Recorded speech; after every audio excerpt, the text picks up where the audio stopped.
Hello everyone, so welcome back to my channel. And today मैं आपको बताने वाली हूँ वो सारे क्वेश्चंस जो मेरे इंटरव्यू के दौरान पूछे गए थे और जो मेरे फ्रेंड से भी पूछे गए थे। और अभी तक जितने भी मैंने इंटरव्यूज़ दिए हैं उसमें जितने भी क्वेश्चंस मुझसे पूछे गए हैं विद आंसर्स, जो मैंने आंसर्स दिए हैं वो मैं आपको सारे आज बताने वाली हूँ। तो stay tune with me and let's get into the video. Okay, तो सबसे पहले मैं आपको बताने वाली हूँ, क्योंकि अब बेसिकली मैं सिर्फ इंडिगो की एयरलाइंस के क्वेश्चंस के बारे में आपके साथ शेयर करूँगी, क्योंकि मैंने जो एक्सपीरियंस किया है मैं वही आपके साथ शेयर करूँगी। ये तो चीज़ आपको पता ही होगी कि इंडिगो में मोस्टली 4 राउंड्स ही होते हैं। सो बेसिकली जो फर्स्ट राउंड होता है वो एक आपका कम्युनिकेशन राउंड होता है। और होती है जो एचआर होती है वो आपको 10 गर्ल्स के ग्रुप में डिवाइड करके अपने साथ 10 गर्ल्स ले जाती हैं इस फर्स्ट राउंड की। फर्स्ट राउंड में जब जाएंगे तो आपको एक ही क्वेश्चन वो सारी गर्ल्स से पूछेंगी, और सिर्फ और जो वो क्वेश्चन होगा वो आपको एक एक करके वन बाय वन आंसर देना होगा।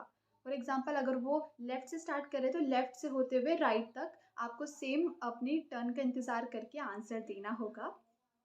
तो मैं आपको एक चीज़ बताती हूँ।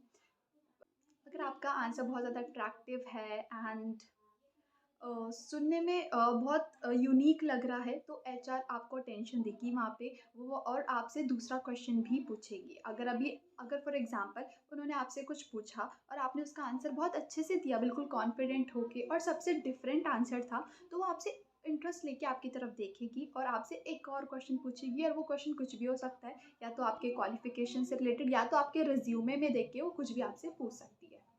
अब स्टार्ट करते हैं कि क्वेश्चंस क्या क्या पूछे जा सकते हैं फर्स्ट राउंड में। तो जब मेरा फर्स्ट इंटरव्यू था और जो मेरा सेकंड था जिसमें मैं सेलेक्ट हुई थी, दोनों में फर्स्ट राउंड में मुझसे सेम ही क्वेश्चन पूछे गया था। और वो क्वेश्चन था, what is your favourite destination.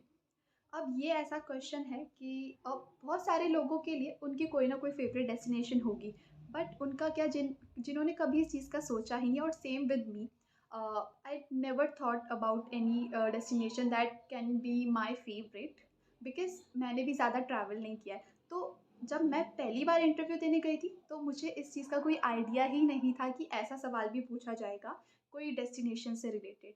सो मेरी, क्योंकि मैं बैठी थी लेफ़्ट की तरफ, तो मेरी टर्न थी थर्ड नंबर की। तो पहले एक लड़की ने आंसर दिया, मैंने उसका आंसर सुना और मुझे अच्छा लगा। फिर सेकंड का भी मैंने सुना, और जब तक और सिर्फ उनका आंसर नहीं सुनती, मैं साथ में अपने दिमाग में भी सोच रही थी कि मैं क्या बोलने वाली हूँ और मैं कौन सा डेस्टिनेशन है जो बोलूँगी जिसके बारे में मुझे कुछ पता होगा। सबसे पहले तो मैंने सोचा कि मैं स्विट्ज़रलैंड बोलूँगी, क्योंकि स्विट्ज़रलैंड ही एक ऐसा ड्रीम डेस्टिनेशन है मेरा जहाँ मैं जाना चाहती हूँ। बट एक लड़की थी, उसने वो पहले ही स्विट्ज़रलैंड बोल दिया था, and she explain a lot about Switzerland की बहुत सारी चीज़ें उसने बताई। तो आई वाज़ लाइक कि नहीं, मैं अब स्विट्ज़रलैंड नहीं बोल सकती, क्योंकि मुझे तो कुछ पता भी नहीं है। बस पता है स्विट्ज़रलैंड है एक अच्छी जगह है जहाँ मुझे घूमने जाना है। मैंने बोला नहीं, स्विट्ज़रलैंड को नहीं लेते हैं, कुछ और सोचो। तो मुझे हमेशा से साउथ इंडिया बहुत पसंद था और मैं कभी गई भी नहीं हूँ वहाँ पे। मैंने ऐसा ही एक आंसर अपना बनाया एंड वहाँ पे मैंने अपना आंसर दिया है, लाइक कि ma'am, I haven't travel a lot, but if I get a chance to visit any place then it would be Tamil Nadu for sure. तो मैंने ऐसे ही आंसर दिया, और तमिलनाडु के बारे में जो भी मुझे पता था कि वहाँ के कल्चर बहुत अच्छा है, वहाँ पे मैजेस्टिक टेम्पल्स हैं, वहाँ का आर्किटेक्चर, म्यूज़िक, फूड मुझे सब पसंद है, इसीलिए मैं वहाँ जाना चाहूँगी एक बार। मैम को वो आंसर मेरा इंटरेस्टिंग लगा, और सेम उन्होंने मेरे से दूसरा क्वेश्चन भी किया मेरे रिज्यूमे में देख के कि Anshika, what are your qualification, what are your highest qualification. मैंने उसका भी आंसर दिया। और हो सकता है कि आपकी कोई ना कोई फेवरेट डेस्टिनेशन हो। आप बस ये रेडी रखिए। देखिए, बात ये नहीं है कि आपकी डेस्टिनेशन फेवरेट क्या है या आप कौन सी चीज़ चूज़ करते हैं, बट आपको आंसर कैसे देना है वो इस पे डिपेंड करेगा, आप कैसे आंसर दे रहे हैं। अगर आपको वो क्वेश्चन आप पहली बार सुना है तो आप वो नर्वस तो नहीं हो रहे, आपका कॉन्फिडेंस कहीं डगमगा तो नहीं रहा है, तो बस वो यही चीज़ देखते हैं। ओके, बाकी उन्हें कोई भी मतलब नहीं है आपकी फेवरेट डेस्टिनेशन कुछ भी हो सकती है, आपको उसके बारे में क्या पता है क्या नहीं पता है, वो कुछ भी मैटर नहीं करेगा। It just about your confidence, how fluent you speak, and how well you present yourself in front of them. और अब बात करते हैं ऐसे क्वेश्चंस की जो फर्स्ट राउंड में मोस्टली पूछे जाते हैं फेवरेट डेस्टिनेशन के अलावा। तो वो आपसे कुछ भी आपका फेवरेट पूछ सकते हैं। तो अपने बारे में तो मैं आपको एक ही चीज़ सजेस्ट करूँगी कि अपने बारे में जो भी आपकी फेवरेट्स हैं वो सब आप नोट्स बना लीजिए या आप एक नोटबुक पे लिख लीजिए ताकि आप उसे एक बार पढ़ लें। देखिए आपको ऑब्वियसली आपको उसे रटना नहीं है, आपको लर्न नहीं करना है, बट एक आइडिया रहता है कि हाँ, मैं ये चीज़ बोल सकती हूँ। सो आपका जो भी फ़ेवरेट फूड है, आपका फ़ेवरेट स्पोर्ट्स है, आपका फ़ेवरेट कलर, आपकी फ़ेवरेट मूवी इनफैक्ट, हर एक चीज़ जो आपकी फ़ेवरेट है, आपकी फ़ेवरेट हॉबीज़ एंड आपको फ्री टाइम में क्या-क्या करना पसंद है, कुछ भी एक्टिविटीज़, हर चीज़ आप एक नोटबुक में लिख लीजिए और उसके बाद में थोड़ा बहुत डिस्क्राइब, ज़्यादा आपको लंबा नहीं करना। आपका answer, your answer should be short and straight to the point. आपको कोई भी लंबा चौड़ा आंसर नहीं देना है because it can be tedious for them. So make sure that your answer is short and straight to the point. So तो दूसरी चीज़ जो मैंने आपको बताई, अपनी फेवरेट सब कुछ नोट कर लीजिए, वही उनमें से कुछ भी आपसे पूछा जा सकता है। तो अब बात करते हैं फेवरेट्स के अलावा। फेवरेट्स हो गए और फेवरेट डेस्टिनेशन हो गई, और फेवरेट डेस्टिनेशन भी आपका एक फेवरेट्स ही है। तो अब बात करते हैं थर्ड चीज़ की जो आपसे पूछ सकते हैं, वो है आपकी मेमोरेबल ट्रिप। अभी तक आपने कोई भी ट्रिप पे गए हैं अपने फैमिलीज़ के साथ या अपने फ्रेंड्स के साथ, या आप सोलो ट्रिप पे गए हैं, तो वो चीज़ भी आपको पता होनी चाहिए। ऑफ कोर्स वो आपको पता होगी, बट ये है कि आप उसे कैसे डिस्क्राइब करेंगे इंग्लिश में। और प्लीज़ मेक श्योर अगर आप कोई स्टोरी बता रहे हैं या कोई अपनी ट्रिप के बारे में बता रहे हैं, तो प्लीज़ पास्ट टेंस ही यूज़ करिए। I know that this is very basic thing और ये कोई बताने की चीज़ नहीं है, बट सीरियसली यहाँ पे ही हम बहुत ज़्यादा मिस्टेक करते हैं बिकॉज़ हम सीधा क्वेश्चन सुनते हैं और फट से आंसर देने लग जाते हैं, बट हम कभी ये नहीं सोचते कि यहाँ पे हम कौन से टेंस के बारे में बता रहे हैं। सो प्लीज़ मेक श्योर कि अगर आप कोई स्टोरी सुना रहे हैं या कोई भी ऐसी चीज़ सुना रहे हैं जो आपके पास्ट में हो चुकी है, तो प्लीज़ उसे पास्ट टेंस में ही आंसर दीजिएगा। तो बात हुई है आपके मेमोरेबल ट्रिप की। ये क्वेश्चन भी बहुत बहुत बहुत बार पूछा जाता है। अगर ये फर्स्ट राउंड में नहीं पूछा जाएगा तो डेफिनेटली थर्ड या फोर्थ में तो पूछा जा ही सकता है। तो मेमोरेबल ट्रिप भी हो गई। और अब है एक क्वेश्चन है जो पूछा जाता है, वो है आपकी dream job. What is your dream job? और ये ऐसा क्वेश्चन है जो फर्स्ट राउंड में पूछा जा सकता है। अब आप बहुत सारे सोच रहे होंगे कि ड्रीम जॉब ये एक ऐसा क्वेश्चन है बिकॉज़ अगर आप वो इंटरव्यू देने आए तो डेफिनेटली वही आपकी ड्रीम जॉब होगी। सो आपको इसमें कुछ भी घबराना नहीं है, कुछ भी नर्वस नहीं होना। मैं आपको सजेस्ट करूँगी कि प्लीज़ आप कैबिन क्रू ही बोलिएगा बिकॉज़ डेफिनेटली वो आपकी ड्रीम जॉब ही होगी, जिसकी वजह से ही जिसके लिए आप इतना प्रिपेयर कर रहे हैं और इंटरव्यू के लिए आए हैं। तो आप कैबिन क्रू के बारे में ही बोलना कि आपकी ड्रीम जॉब है और क्यों, बस थोड़ा ही आपको डिस्क्राइब करना है और ऐसे डिस्क्राइब करना है कि वो सुनने में प्लीजेंट हो और अट्रैक्टिव हो।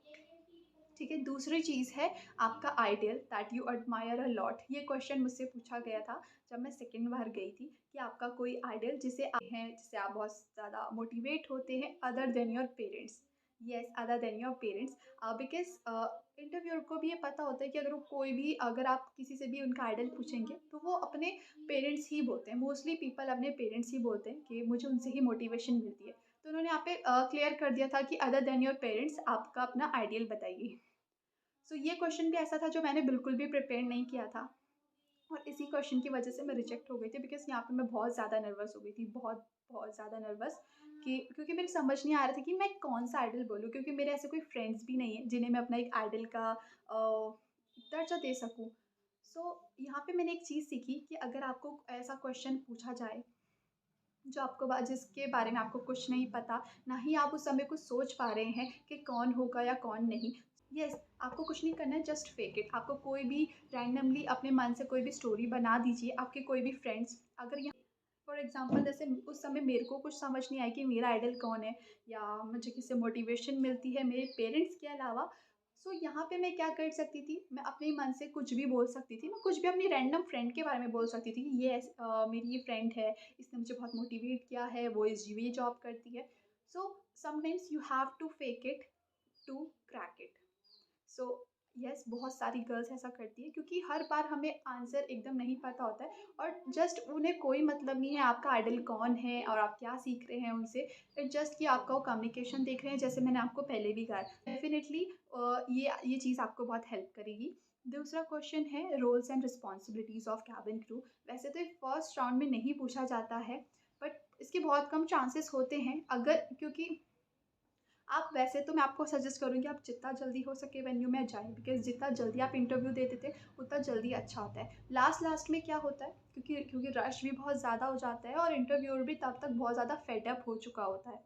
तो वो कोई भी क्वेश्चन जो उसके मन में आ रहा हो, नो मैटर वो कितना हार्ड है और कितना ईज़ी है, वो कुछ भी क्वेश्चन आपसे पूछ सकते हैं। तो you should know the roles and responsibilities of cabin crew, और ये तो क्वेश्चन बहुत ईज़ी है, वैसे आप ये बोल सकते हैं। सो ऐसे ही क्वेश्चंस आपसे पूछे जा सकते हैं। तो ये तो सारे वो क्वेश्चंस थे जो मैंने अपने फ्रेंड से सुने और जो मेरे से पूछे गए थे, ठीक है? तो एज़ वन मोर थिंग कि आप जिस भी सिटी से बिलॉन्ग करते हैं, उस सिटी के बारे में सब कुछ जान लीजिए प्लीज़। आपको पता होना चाहिए अपनी सिटी के बारे में, because you never know they can ask you about your city as well. और ये क्वेश्चन भी पूछा गया था मेरे टाइम पे जब मैं फर्स्ट बार इंटरव्यू देने गई थी। तो वहाँ पे कुछ गर्ल्स थी जिनसे ये क्वेश्चन पूछा गया था, because I am from Dehradun. So इन्होंने पूछा था कि tell me something about Dehradun, what are the famous things in Dehradun और फेमस फूड इन देहरादून।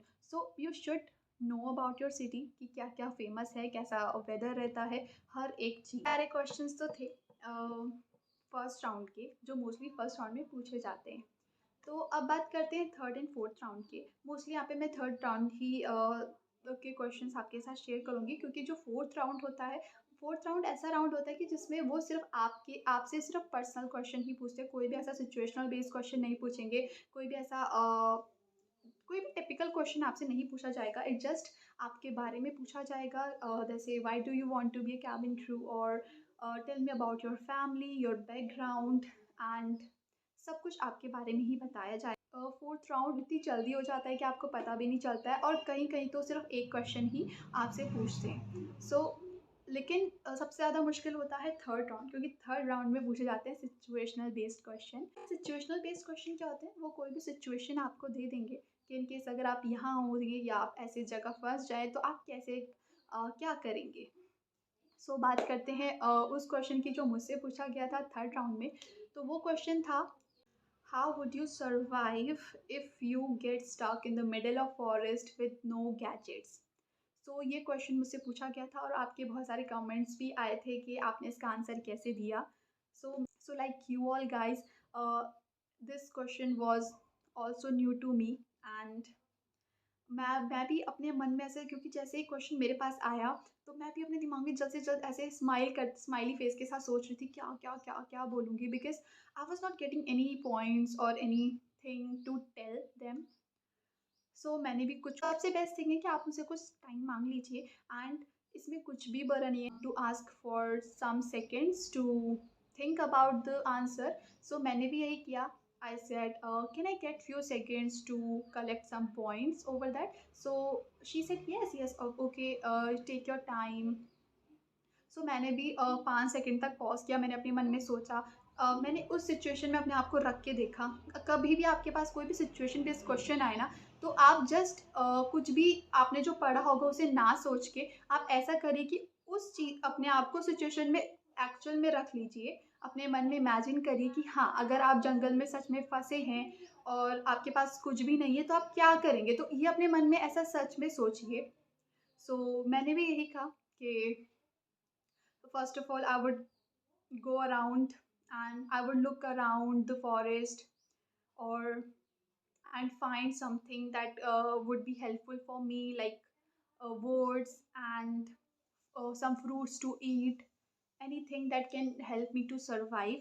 मैंने भी बोला प्लीज़ चुप मत रहिए, बोलिए, कुछ भी बोलिए कि आप वहाँ पे क्या करेंगे, अगर आप वहाँ पे इंजॉय करेंगे कुछ भी, बट वो क्योंकि, और एक बात आपको बोलूँ, क्योंकि हम जब मेरा थर्ड राउंड हुआ था तो हम 2 लड़कियाँ बैठी थी, तो ये क्वेश्चन पूछा गया था और इनिशिएटिव मैंने लिया था। जब दूसरे की टर्न आई तो वो एक जो दूसरी गर्ल थी वो थोड़ी नर्वस हो गई थी, तो मैम ने उसे कहा कि डोंट वरी, अगर आपको नहीं समझ आ रहा है तो जस्ट बेक अ स्टोरी, आप कुछ भी अपने मन से बोलिए, बट बोलिए, we want you to speak and speak fluently. मैंने वही आपको कहा है। बस ये होता है कि सिचुएशनल बेस्ड क्वेश्चन में हमें कुछ भी नहीं बोलना, हमें सोच समझ के ही बोलना है, एंड अच्छा बोलिए, और थोड़ा बोलेंगे तो वो भी इनफ होगा, क्योंकि आप जितना लंबा लंबा खींचेंगे तो वो आप उतनी उतनी मिस्टेक। मैंने अपने क्वेश्चन अपने आंसर पे ना ये भी ऐड किया था कि I used to watch a lot of Man vs Wild on Discovery Channel when I was kid. So तो this made them laugh and so ऐसा कुछ भी इंटरेस्टिंग आप उस सिचुएशन से रिलेटेड ऐड कर सकते हैं। देन मैंने वो कंटिन्यू कर अपना आंसर कि जैसे कि जो मैंने वहाँ पे देखा है मैं वही चीज़ वहाँ पे अप्लाई करूँगी उस फॉरेस्ट में, एंड कैसे भी करके आई वुड सर्वाइव। मैंने अपना आंसर ऐसे दिया। दूसरा सिचुएशन बेस्ड क्वेश्चन जो मेरे फ्रेंड से पूछा गया था, सो क्वेश्चन था what would you do if you were stuck in a lift with an actor और एक्ट्रेस। सो ये क्वेश्चन था। हाँ, ये क्वेश्चन भी बहुत ज़्यादा इंटेलेक्चुअल थिंकिंग पे बेस्ड है कि आप लिफ्ट के अंदर है और कोई भी सेलिब्रिटी, कोई भी एक्टर, कोई भी एक्ट्रेस आपके साथ उस लिफ्ट में फंस चुका है। तो इस पे भी ये क्वेश्चन, अगर वैसे ये क्वेश्चन उस फॉरेस्ट वाले से बहुत ज़्यादा इजी है, इसमें आप कुछ भी बोल सकते थे कि आप उनके बारे में जानना चाहेंगे, that you want to know about their real life, कि वो ऑफ कैमरा कैसे हैं एंड उनका नेचर कैसा है, और कुछ भी चीज़ें जो आप उनके साथ रिलेट कर सके, तो आप इस तरह से आंसर दे सकते हैं। कोई भी सिचुएशन बेस्ड आपको क्वेश्चन मिले, आप सबसे पहले उस अपने आप को सिचुएशन में। So that is it for today, guys. I hope this video can help you and इससे आप कुछ सीखे होंगे। एंड कोई भी आपको अगर डाउट होता है तो please feel free to ask me. And ये चीज़ एंड आप प्लीज़ ये भी मुझे बताइए कि नेक्स्ट वीडियो आप किस टॉपिक्स में चाहते हैं। I will very happy to make a video on that. So bye bye, take care.